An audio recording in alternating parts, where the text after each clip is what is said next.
আসসালামু আলাইকুম। অনেকেই অনেক জায়গায় প্রশ্ন করেছেন, অনেক জায়গায় কমেন্ট করেছেন কিভাবে কি হলো। মায়ান অসুস্থ, আলহামদুলিল্লাহ এখন সুস্থ, ভালো আছে।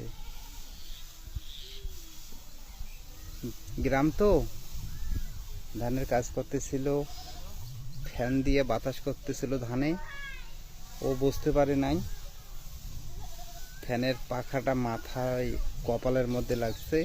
কপাল বলা যাবে না, ভ্রুর ওইখানে উঠে গেছে, শিলাই লেগেছে একটা।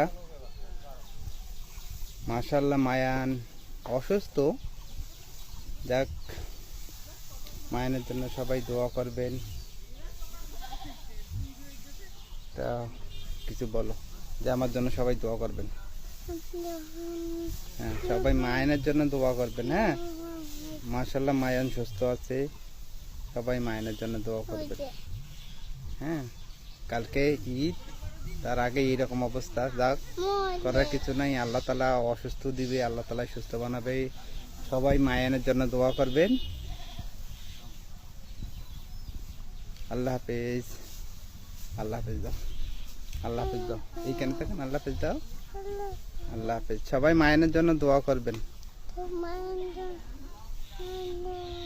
ব্যথা করতেছে বাবা, এইখানে ব্যথা করতেছে, এইখানে। যাক, আজকে সবাইকে জানাই দিলাম ফ্যানের পাখা লেগেছিল, সবাই মায়ের জন্য দোয়া করবেন।